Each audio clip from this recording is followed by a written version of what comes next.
Fala galera, hoje é dia de Homem-Aranha Azul.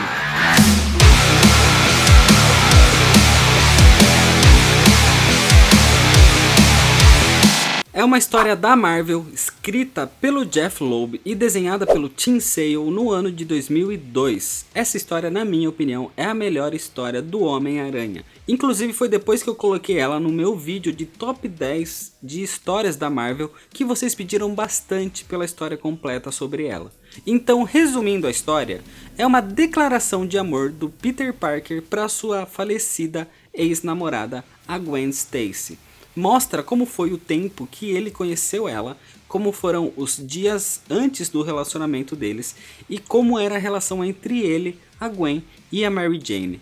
A palavra azul em inglês, blue, além de ser uma cor, mostra um sentimento que seria mais ou menos traduzido por tristeza, que é o que dita o tom dessa HQ. Mas antes de ir para a história mesmo, se inscreve no canal, me segue em todas as redes sociais, tem o link aqui na descrição, agora tem Twitter também, já deixa o seu like no vídeo. E mais uma coisa, no dia 1º e no dia 3 eu vou estar andando lá pela Comic Con Experience, a CCXP. Se alguém me ver e quiser trocar ideia, falar um oi, o que quiser, pode vir que eu vou estar andando por lá, não tem problema. E agora sim, vamos para a história então, senta aí. Senta que lá vem a história.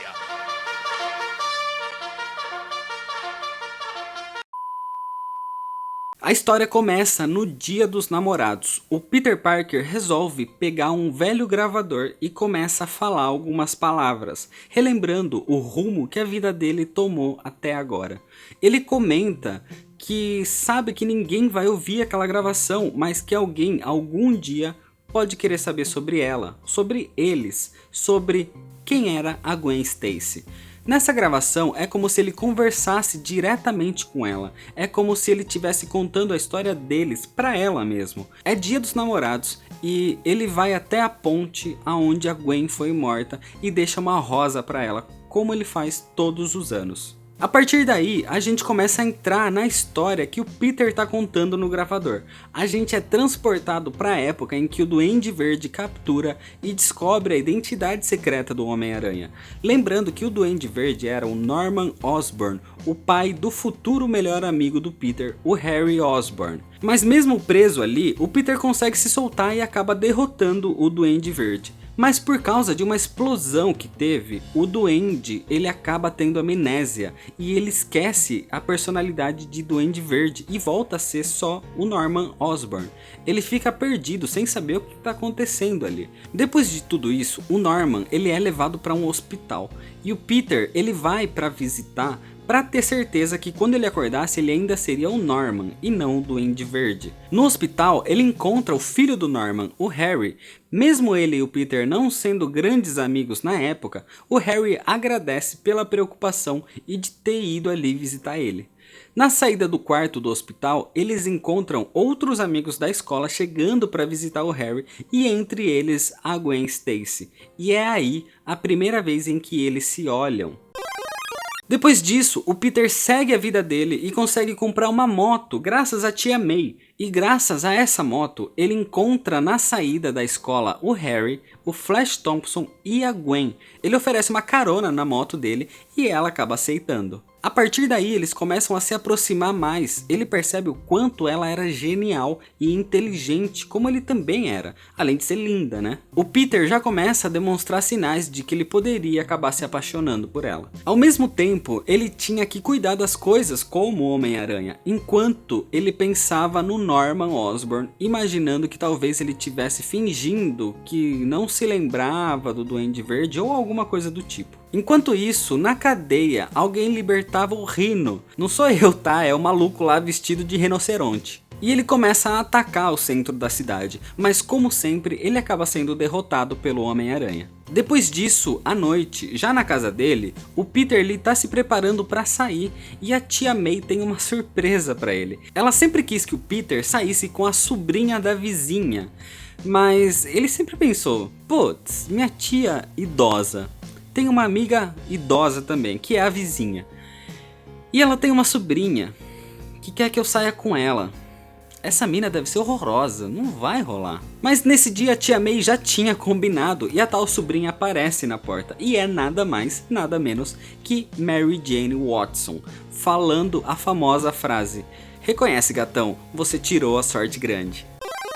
Ele fica sem graça contando isso no gravador, falando pra Gwen coisas sobre a Mary Jane, mas ele mesmo comenta que não tem como contar sobre como eles se apaixonaram sem passar pela Mary Jane. Nesse dia, como ele estava saindo para encontrar os amigos e a tia armou isso pra ele, ele tem que levar a Mary Jane junto, e os amigos acabam conhecendo aquela garota ruiva e extremamente linda. Ele comenta na gravação que ele não queria que a Gwen sentisse ciúmes ou achasse que eles tinham alguma coisa, mas por causa da tia, ele teve que levar a Mary Jane junto, né? A Mary Jane é meio louca, totalmente ligada no 220, ela é completamente atirada, ela não tá nem aí com as coisas, ela é inconsequente, é cheia de energia.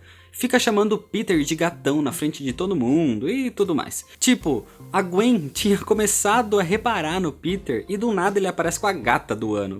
Foda, né? Durante esse encontro na lanchonete, é mostrado que o lagarto tá atacando a cidade e o Peter, por ser fotógrafo do jornal, ele teria que ir lá, né?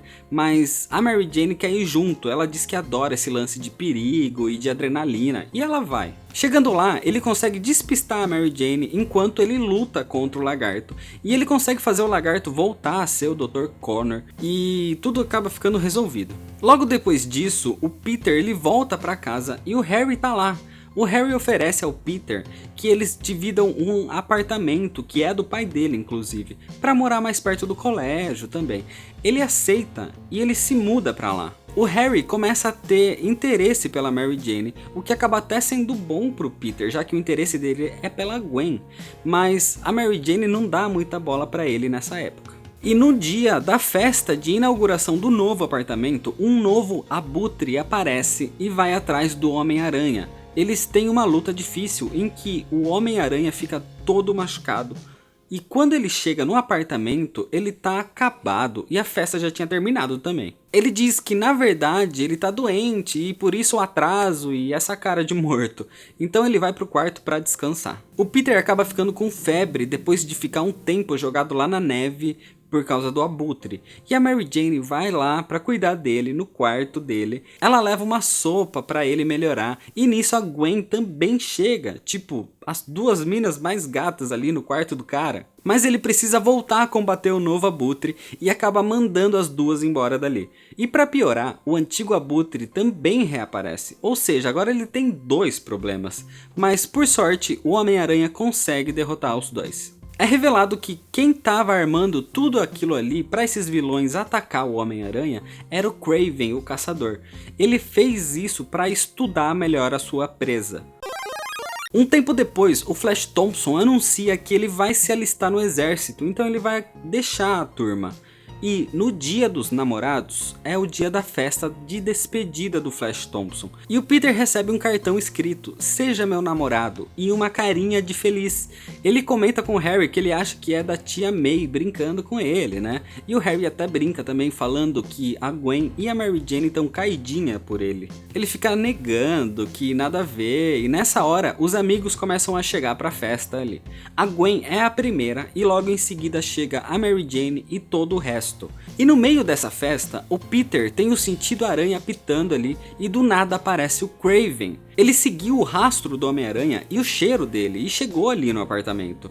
Mas como o Harry tinha acabado de usar a loção pós-barba do Peter, o Kraven rapta o Harry achando que ele na verdade era o Homem-Aranha. Com isso, o Peter diz que ele vai pegar a câmera para ir atrás, então ele consegue usar o uniforme do Homem-Aranha e vai para derrotar o Kraven. Depois disso, a festa acabou, né? Quando ele volta para casa para deitar, a Gwen ainda tá lá. E ela comenta que todo mundo fugiu na festa a hora que o Kraven apareceu, mas o Peter foi mais corajoso e foi atrás, e que isso despertou ainda mais o interesse nele. E pergunta se ele tinha lido o cartão de Dia dos Namorados que ele recebeu, revelando que foi ela quem mandou aquilo. E foi a partir desse momento que eles se apaixonaram e começaram a namorar. As lembranças acabam aí e mostra o Peter nos dias atuais, já casado com a Mary Jane. Ele tá no porão da casa dele, sentado com o gravador na mão, e ele diz que depois de tanto tempo ele ainda tenta encontrar algum sentido na morte dela. E ele relembra que no dia do funeral a Mary Jane foi na casa do Peter e ele foi meio grosso com ela. Ele diz que ele não tava com saco para aguentar todo aquele estilo da Mary Jane, de que a vida é uma grande festa, sabe? Mas alguma coisa aconteceu naquela noite que ele considera como o despertar para a vida da Mary Jane, como se ela tivesse se tocado que as pessoas não vivem para sempre e que a festa acaba um dia. Ele não poderia ter tido nenhum relacionamento com a Mary Jane do jeito que ela era nessa época, mas por causa da morte da Gwen, a Mary Jane também mudou. Isso impactou muito nela e o Peter sofreu muito com isso, mas ele teve que aprender a amar de novo e foi ela quem ensinou isso para ele. E hoje eles são casados. A história é basicamente uma confissão por ele ter perdido tanto tempo com a Gwen, aquele tempo que ele gostava dela e ela também, mas pela insegurança ele nunca falava nada. Eles perderam muito tempo com isso. Eles perderam muito tempo pelo fato do Peter ter que cuidar dos vilões também, enquanto a Gwen queria que ele tivesse ali junto nas festas, na vida deles. E quando eles finalmente se entenderam, durou tão pouco do que realmente deveria ter durado. Nessa hora, a Mary Jane aparece ali no porão e o Peter percebe que ela estava ali fazia um tempo já ouvindo tudo e ele tenta se desculpar, mas a Mary Jane é ciente que ela não seria a mulher que ela se tornou se não fosse pela Gwen. E ela diz que tá tudo bem e ainda pede um favor para ele, para que o Peter diga olá por ela também, que ela também sente a falta da Gwen. E é desse jeito que acaba a história. Essa história é maravilhosa. Eu chorei lendo da primeira vez, eu chorei fazendo o roteiro, eu quase chorei gravando esse vídeo. É foda. Aqui, apesar de todos os anos que se passaram, e mesmo ele sendo feliz com a Mary Jane, a gente vê como a Gwen foi realmente importante na vida do Peter. Pelo que aconteceu, a gente já sente a dor nas palavras dele. É muito emocionante e melancólico. Não dá pra vocês sentirem tudo o que a HQ passa comigo contando a história aqui. Vocês têm que ler pra entender o sentimento nas falas do Peter. Pra quem gostava da Gwen, isso daqui é um prato cheio. Agora, pra quem prefere a Mary Jane, é uma forma de respeitar a Gwen por tudo que ela representou na vida do Peter Parker e do Homem-Aranha. Pra quem gosta do Homem-Aranha, é uma leitura obrigatória. Principalmente pra quem procura mais histórias com sentimento e não só uma coisa de herói batendo em vilão, é extremamente recomendado. O bom também é que você não precisa entender nada antes, não precisa conhecer tanto das histórias do Homem-Aranha para entender isso daqui, então é algo fácil de ser lido. Homem-Aranha Azul é uma história que serve de tributo para Gwen, que foi uma personagem tão amada pelos fãs, principalmente pelos mais antigos. A história aqui é fenomenal e os desenhos de começo eles não parecem grande coisa, mas se você parar para prestar atenção, também são uma homenagem aos desenhos originais, já que a história é uma recontagem do que aconteceu no passado, o que deixa todo o sentimento de ler essa HQ ainda mais bonito. Você pode até reparar que no começo ali está escrito que essa história é dedicada ao Stan Lee, ao Steve Ditko e ao John Romita. Tudo que se passa nessa história já aconteceu ao longo do tempo nos quadrinhos do Homem-Aranha, e as lutas aqui são reproduzidas com muita fidelidade, mas o foco não é esse, o foco é justamente no que se passa entre as lutas, nas relações pessoais dele como Peter Parker mesmo. Como curiosidade extra, Homem-Aranha Azul faz parte da chamada Trilogia das Cores, onde o Jeff Loeb e o Tim Sale se juntaram para escrever 3 histórias muito boas com títulos de cores, que foram Demolidor Amarelo, Hulk Cinza e Homem-Aranha Azul. Mas não tem nada a ver uma com a outra, tá? Só que na verdade não é mais uma trilogia, porque acabou de ser escrita a 4ª história relacionada a cores, o Capitão América Branco. Vou deixar o link dessa história aqui na descrição desse vídeo para quem quiser ler em formato digital. E eu acho que você realmente deve ler essa história.